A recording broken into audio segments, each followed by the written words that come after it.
Ξεκινάμε.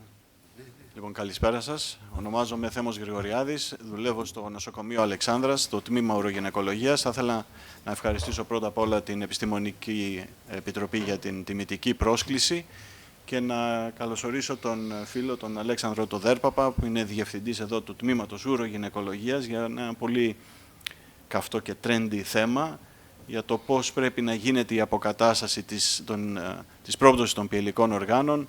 Ξέρουμε τελευταία υπάρχει ακούγεται πολύ λαπαροσκοπική προσπέλαση, αλλά να δούμε και τον ρόλο της κολπικής χειρουργικής. Κύριε Δέρπαπα.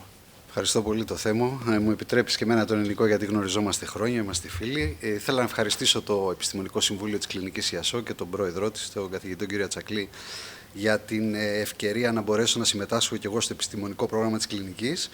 Διαλέξαμε να συζητήσουμε για ένα θέμα το οποίο απασχολεί πάρα πολύ τους μευτήρες γυναικολόγους, αλλά και εμάς τους ουρογυναικολόγους, που θεωρητικά μπορούμε να μετέλθουμε λίγες περισσότερες χειρουργικές τεχνικές για να αντιμετωπίσουμε το πρόβλημα της πρόπτωσης. Και είναι όντως φλέγον θέμα για δύο κύριους λόγους. Ο πρώτος είναι γιατί δεχόμαστε μια μεγάλη επίθεση από την τεχνολογία στην ιατρική για να μπορέσουμε να χρησιμοποιήσουμε καινούργιες μεθόδους, λαπαροσκοπική πολλών οπών, μιας οπής, ρομποτική χειρουργική τώρα, αλλά νομίζω ότι θα μπορέσουμε να δούμε στο τέλος αυτής της διάλεξης ότι υπάρχει ακόμη, ή θα έπρεπε να υπάρχει ακόμη, χώρος για πιο κλασικές μεθόδους χειρουργικής στην αντιμετώπιση της πρόπτωσης.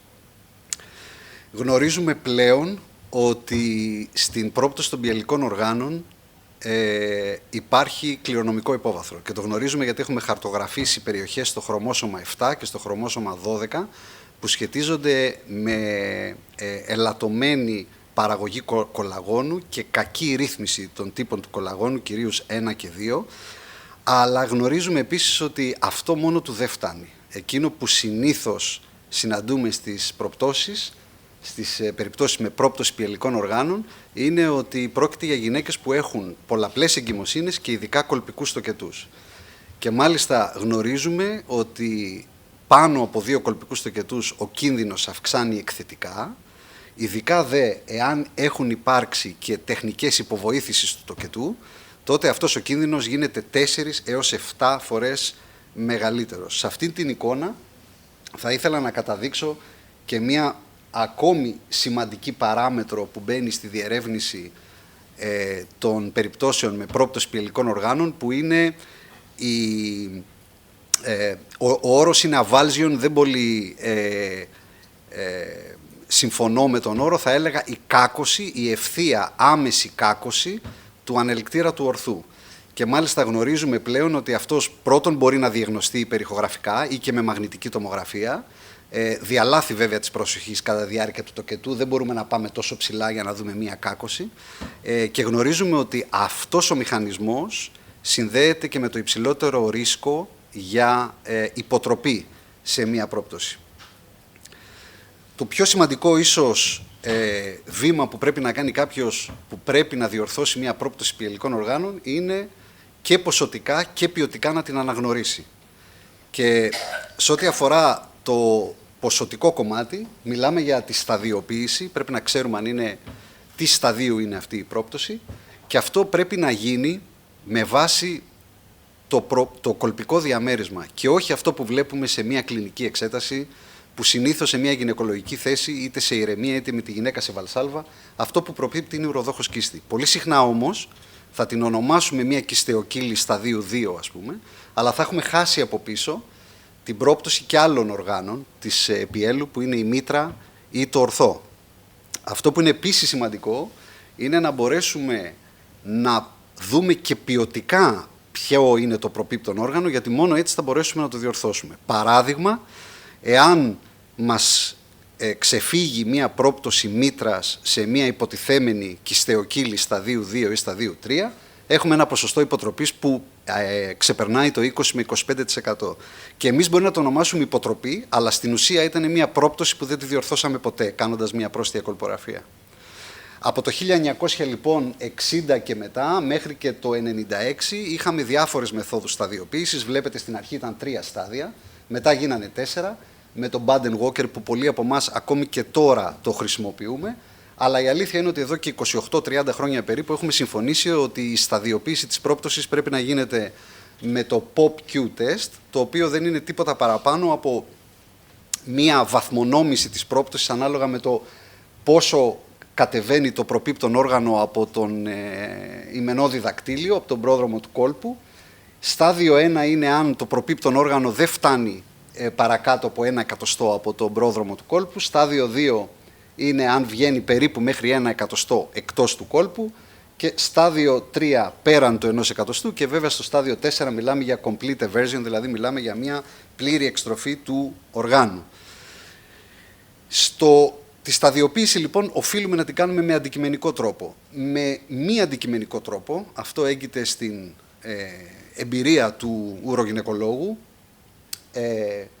είναι το πώς θα βρούμε ποιο είναι το έλλειμμα ακριβώς στην ενδοπιελική περιτονία που δημιουργεί την πρόπτωση. Και θα δείτε ότι ο Ντελάνση, που θεωρείται ο πατέρας της ανατομίας του πιελικού εδάφους, και νομίζω δικαίως, έχει αναγνωρίσει 3 επίπεδα στήριξης των οργάνων της πιέλου. Στάδιο 1 είναι η γνωστή μας ιερομητρική, που αν αυτοί έχουν κάποιο πρόβλημα, κάποια βλάβη, κάποιο έλλειμμα, αυτό που θα δούμε θα είναι μια κάθοδος της μήτρας ή του κόλπου σε ιστερεκτομημένη γυναίκα.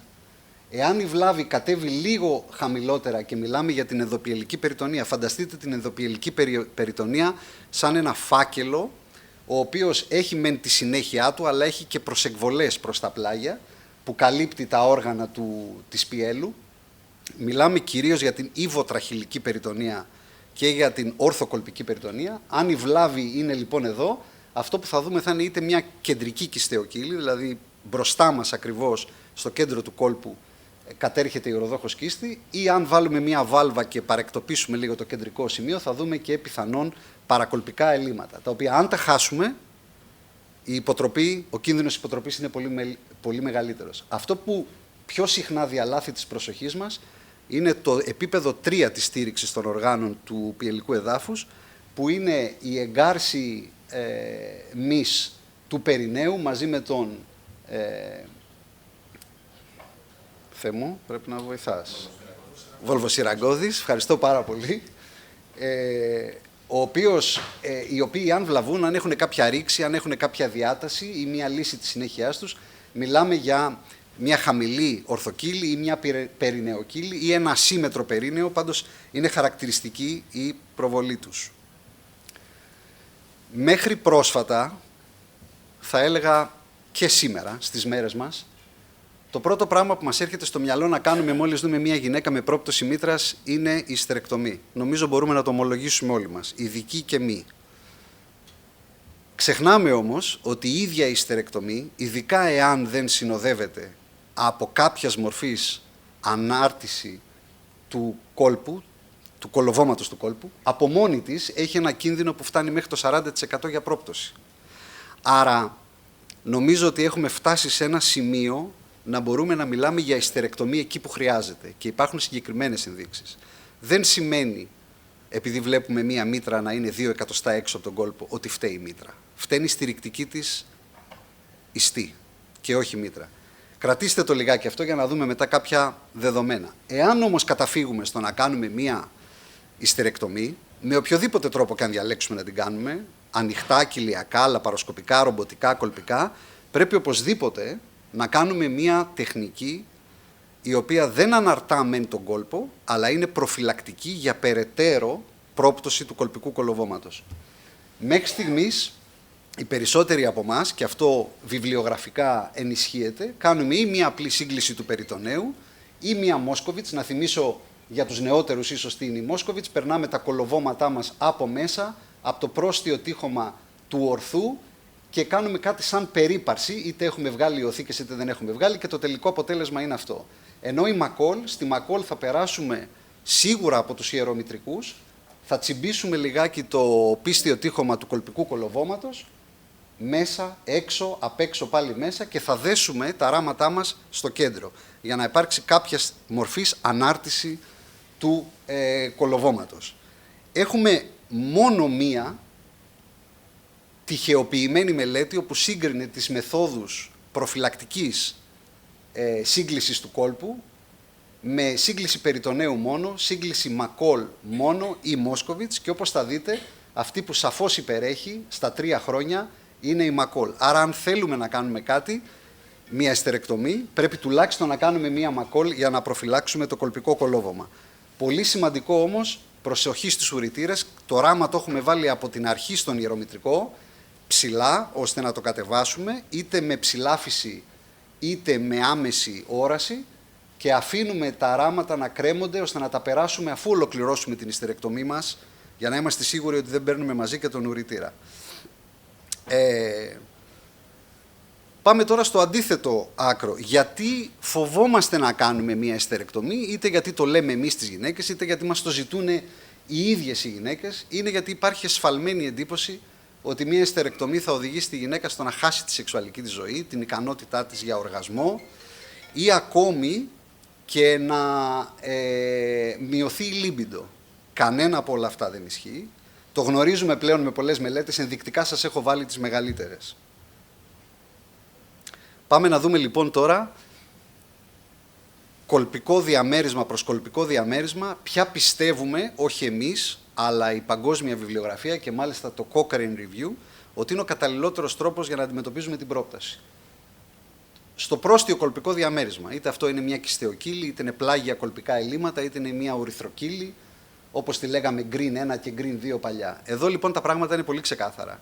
Πρέπει να κάνουμε μια κολπογραφία χωρίς τη χρήση πλέγματος και πρέπει να διορθώσουμε, όχι να κάνουμε μια απλή περίπαρση, πρέπει να διορθώσουμε ανατομικό έλλειμμα προς ανατομικό έλλειμμα όπου το βρίσκουμε.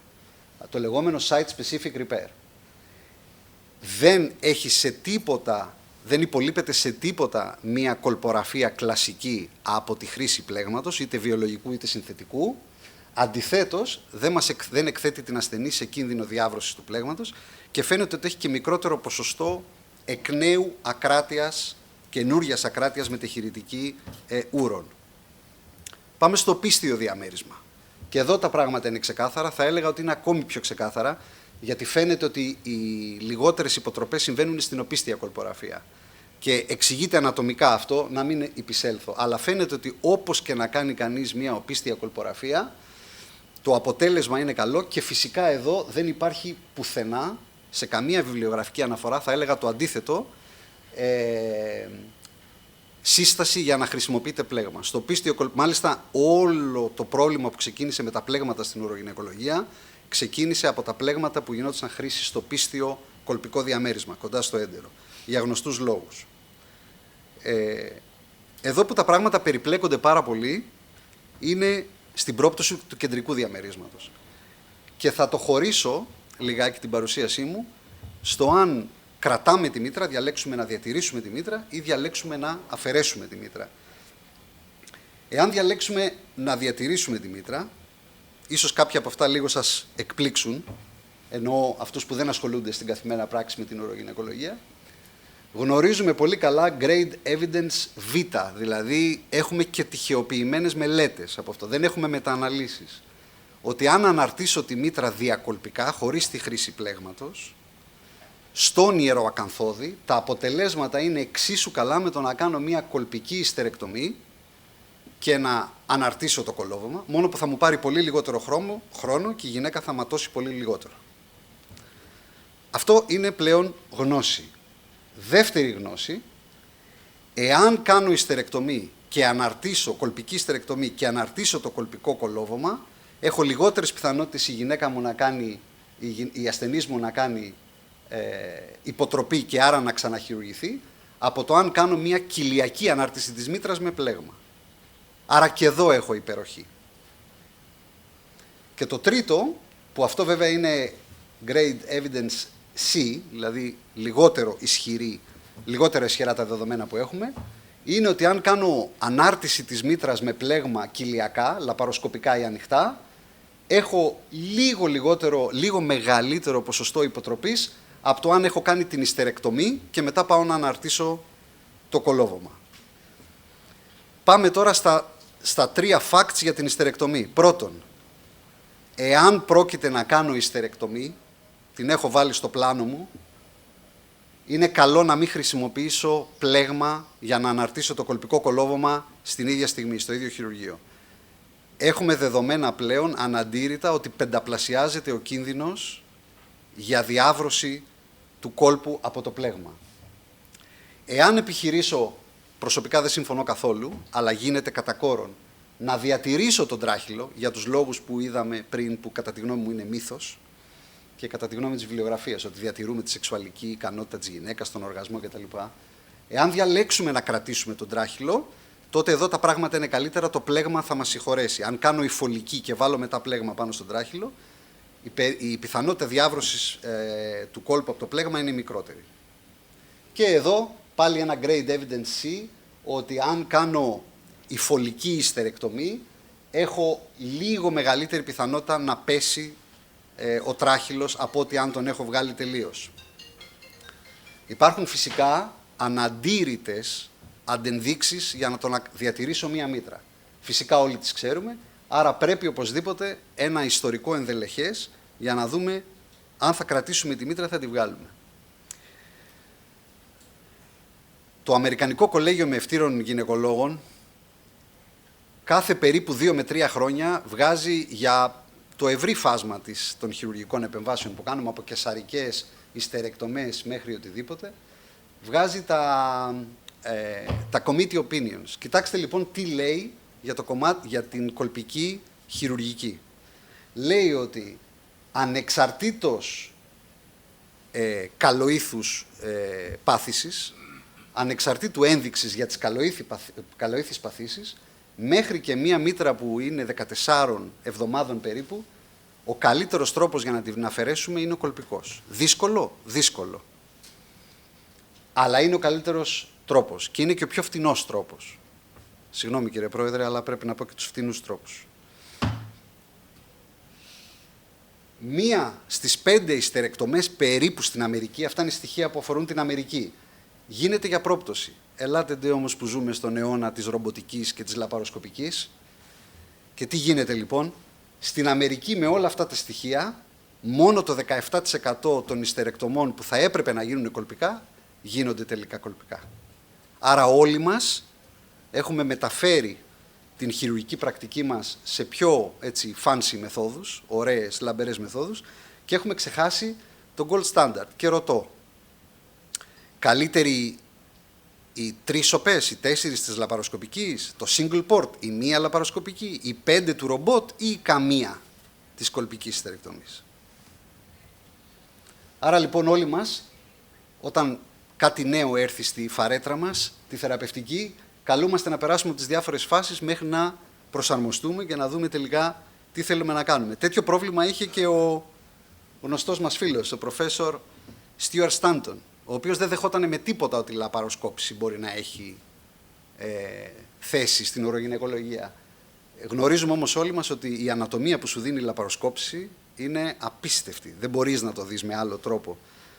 Και υπάρχει και ο Bob Sewell, ο οποίος είναι ένα πολύ μεγάλο όνομα, γνωστός χειρουργός, ουρογυναικολόγος, χειρουργός πιελικού εδάφους, ο οποίος έλεγε, μου έχουν μείνει αυτά, ότι για να μπορέσεις να διορθώσεις κάτι πρέπει να ξέρεις που είναι η βλάβη και να την έχεις εντοπίσει. Και έλεγε επίσης κάτι πιο σημαντικό, ότι για να μπορέσεις να μην απλά προσεύχεσαι ότι θα πιάσει το χειρουργείο που έκανες, πρέπει εσύ να προσαρμόσεις την τεχνική σου. Δεν υπάρχει μία τεχνική για όλες τις ενδείξεις στην ουρογυναικολογία. Πηγαίνοντας λίγο λοιπόν σε αυτό που δαιμονοποίησε ο Stuart Stanton, να δούμε πώς βλέπουμε πάρα πολύ ωραία την ανατομία όταν θέλουμε να κάνουμε μία ιεροκολποπηξία, να αναρτήσουμε δηλαδή τη μήτρα ή το κολπικό κολόβωμα. Ο σκοπός μας είναι να πάμε να φτιάξουμε το ακροτήριο των μεευτήρων, θέλει όμως πολύ μεγάλη προσοχή να το παρασκευάσουμε μέχρι κάτω, ακολουθώντας το περιτόνεο στον δεξιό ιερομητρικό, αλλά πρέπει να ξέρουμε ότι από εδώ περνάνε πάρα πολλές δομές. Μπορεί να πέσουμε πάνω στην αριστερή κοινή λαγόνια ή στην αριστερά έσω-λαγόνια, ανάλογα. Πρέπει να προσέξουμε πάρα πολύ τα νεύρα που περνάνε από εδώ και ειδικά το υπογαστρικό. Αυτό το ξέρουν πολύ καλύτερα οι ογκολόγοι μας, που παρασκευάζουν τους χώρους ογκολογικούς. Μπορεί όμως να το συναντήσουμε κι εμείς και μάλιστα μοιάζει με πτύχωση του περιτονέου. Και αν το φάμε αυτό το νεύρο, μετά η γυναίκα θα έχει πολύ μεγάλη δυσχέρεια στην ούρηση και ακράτεια. Επίσης πρέπει να ξέρουμε ότι ο ουρητήρας δεξιά με αριστερά χιάζεται διαφορετικά. Αλλά το πιο σημαντικό από όλα που πρέπει να ξέρουμε είναι ότι κακώς αναρτούμε εδώ, σε αυτό εδώ το τραπεζοειδές σχήμα, γιατί είναι το πιο εύκολο. Το βλέπουμε, δεν έχει τόσο πολύ μεγάλη κλίση.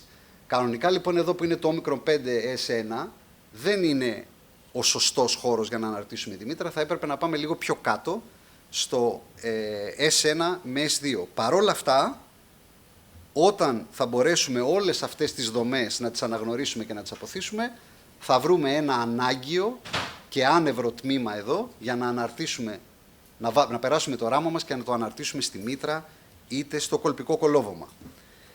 Θα ήθελα να μου επιτρέψετε να σας δείξω λιγάκι τι σημαίνει καλή έκθεση της ανατομίας, γιατί αν εδώ, παραδείγματος χάρη, έχουμε να κάνουμε για μία μήτρα με οπίστια κλίση, θα πρέπει και δεν μπορούμε να παρασκευάσουμε τους χώρους μας, θα πρέπει να σκεφτούμε κάτι. Θα πρέπει να αναρτήσουμε λοιπόν τη μήτρα περνώντας μία βελόνα στο πρόστιο κολπικό τείχομα, ώστε να μπορέσουμε να ανοίξουμε το χώρο του Douglas. Να μπορέσουμε να κάνουμε τις παρασκευές μας. Το ίδιο, θα δείτε λοιπόν εδώ, θα προσπαθήσω να το πάω λίγο πιο γρήγορα, πώς περνάμε το οραματάκι μας και θα μπορέσουμε λοιπόν να αναρτήσουμε τη μήτρα στο πρόστιο κοιλιακό τείχομα. Ευχαριστώ. Το ίδιο μπορούμε να κάνουμε και με τις οθήκες. Η αριστερή δεν μας πειράζει, αλλά η δεξιά η οθήκη είναι πολύ συχνά πέφτει πάνω στο χώρο τον οποίο θέλουμε να παρασκευάσουμε. Από το ακροτήριο των μεευτήρων μέχρι πίσω στους ιερομητρικούς και στο recto-vaginal septum. Και εδώ λοιπόν μπορούμε να περάσουμε ευκολότατα ένα αραματάκι και να αναρτήσουμε την οθήκη μας και να μπορέσουμε να έχουμε λοιπόν ένα αποτέλεσμα ανατομικό τέτοιο, ώστε να μπορέσουμε να κάνουμε τις παρασκευές μας. Και αυτό, αλλά και η ανάρτηση που θα δείτε σε ένα επόμενο βιντεάκι του εντέρου, μας ανοίγουν το πεδίο, το χειρουργικό μας πλάνο, για να μπορέσουμε να κάνουμε ευκολότερα την ανάρτησή μας. Εδώ είναι ένα βίντεο, πιο παλιό βέβαια, από τα χρόνια μου στην Αγγλία, πώς παρασκευάζουμε, ανοίγουμε το περιτόνεο σε μια λαπαροσκοπική ύστερο-ιεροπηξία. Άρα πρέπει να πάμε στο ακροτήριο των μεευτήρων. Πρέπει να ανοίξουμε το περιτόνεο και μόνο το περιτόνεο, το οποίο θα το παρασκευάσουμε μέχρι το οπίστιο τείχομα κάτω της μήτρας, μέχρι τους ιερομητρικούς. Εάν μείνουμε επιφανειακά είναι ανάγκιο, φτάνοντας στους πλατείς συνδέσμους, μία από τις μεθόδους που μπορεί να κάνει κανείς, ανοίγουμε δύο παράθυρα αφού κατασπάσουμε την ουροδόχο κίστη, και ανοίγουμε δύο παραθυράκια στους πλατείς συνδέσμους για να περάσουμε το πλέγμα μας από κάτω προς τα πάνω και να το δέσουμε στο πρόστιο τείχομα του τραχύλου σαν γραβάτα. Το ίδιο κάνουμε και από την άλλη πλευρά.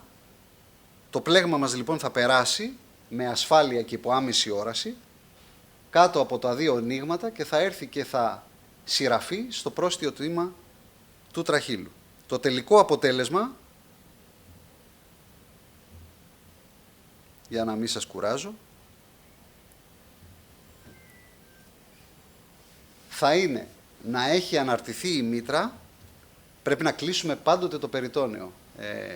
Οποτεδήποτε και αν βάζετε ένα ξένο σώμα, ένα πλέγμα στην κοιλιά, είτε το βάζετε διακυλιακά, είτε το περνάτε και μέσα από τον κόλπο για να το βάλετε στο τράχυλο, πρέπει οπωσδήποτε να το επαναπεριτονοποιείτε. Τώρα έχουμε μείνει λοιπόν με ένα πλέγμα, που είναι και από τις πιο δύσκολες φάσεις της επέμβασης, το οποίο πρέπει και αυτό να καλυφθεί από περιτόνεο πλήρως, μέχρι επάνω, και να κάνουμε την τελική του ανάρτηση στο ακροτήριο των μεευτήρων, είτε με λαπαροσκοπικό ράμα, είτε με τις βίδες τιτανίου, το γνωστό Protac.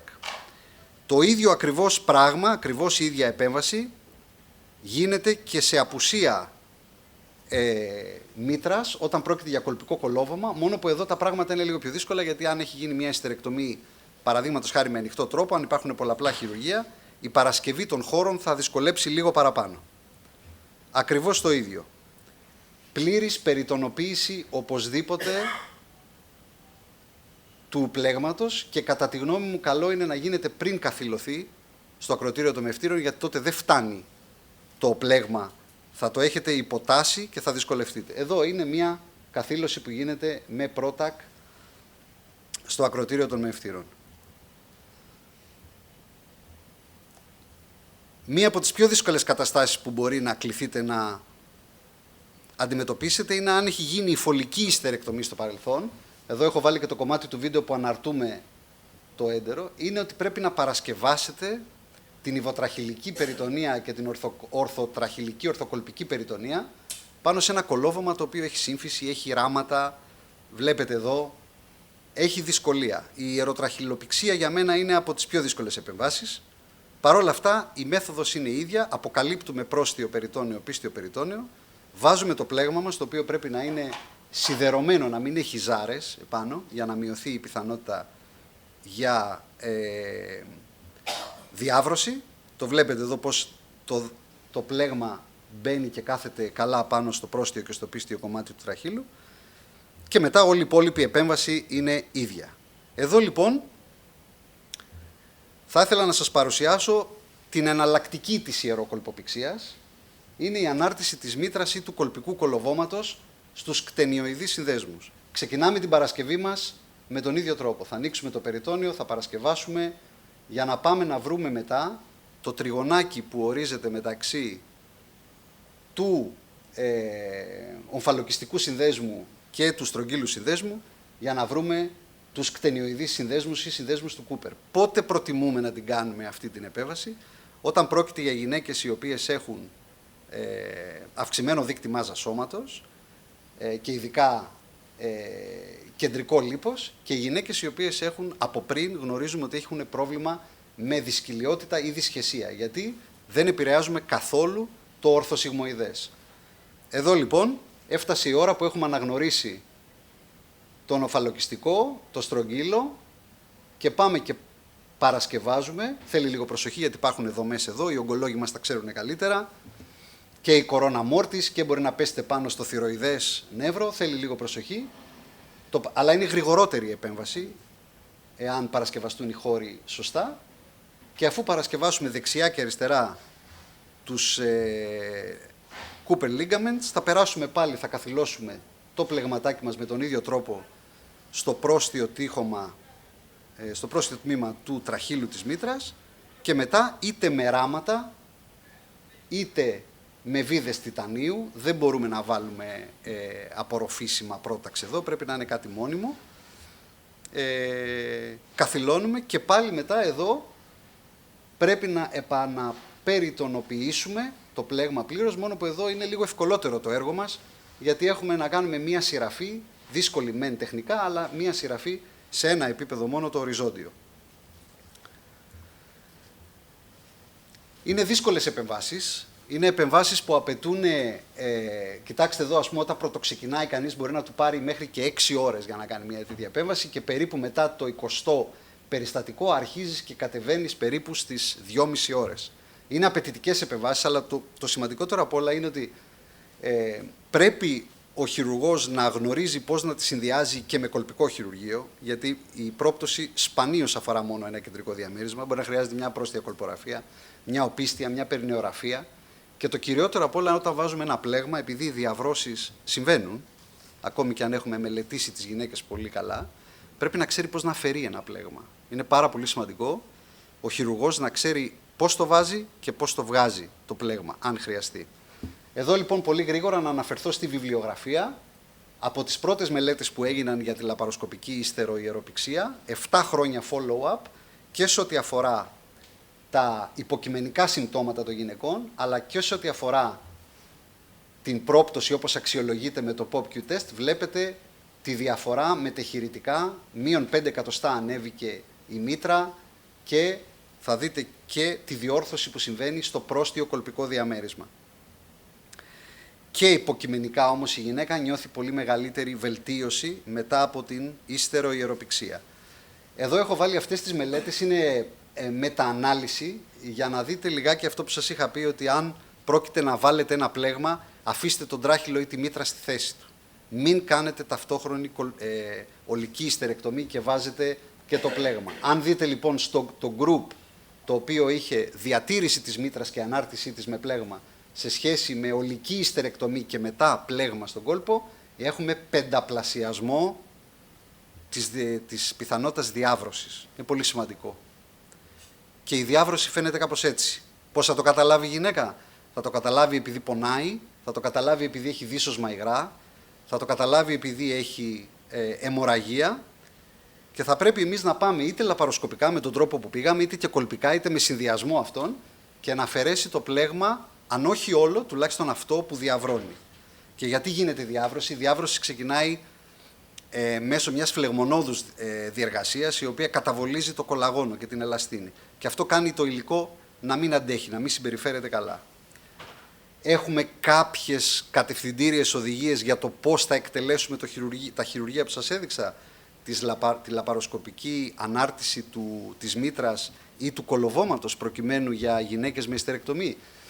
Η απάντηση είναι πως όχι. Μπορείτε να βάλετε ράματα, μπορείτε να βάλετε προλέν, μπορείτε να βάλετε έθιμποντ, μπορείτε να βάλετε πρόταξ, βίδες, για να καθυλώσετε τιτανίου. Αυτό που είναι σίγουρο είναι ότι πρέπει να διαλέξετε ένα πλέγμα το οποίο πρώτον έχει περάσει από επιτροπές, βλέπε FDA ή την ευρωπαϊκή, να είναι ένα πλέγμα το οποίο είναι ελαφρύ και έχει μεγάλους σπόρους. Και επίσης το τρίτο χαρακτηριστικό του πλέγματος να έχει μικρή αντίδραση ξενιστή στα εργαστήρια και σε ανθρώπους και σε ζώα. Μόνο έτσι περνάνε. Μιλάμε λοιπόν για τα Type 1 mesh. Εμείς πολύ συχνά στον ευρωπαϊκό χώρο βάζουμε το πλέγμα πολυπροπυλενίου. Τα τελευταία πολλά χρόνια, ο κύριος Μπολοβής που είναι και γερμανοτραφής τα ξέρει, το PVDF, το οποίο το βάζω και εγώ πάρα πολύ, είναι ένα πολλά υποσχόμενο πλέγμα με πολύ καλά χαρακτηριστικά στο πεδίο που σας ανέφερα πριν. Σύγκριση λαπαροσκοπικής ιστεροϊεροπηξίας με κολπική ιστερεκτομή και ανάρτηση του κόλπου, ίδια αποτελέσματα, όμως κοιτάξτε, λίγο μεγαλύτερο ποσοστό υποτροπής εάν εάν κάνετε την ιστερεκτομή.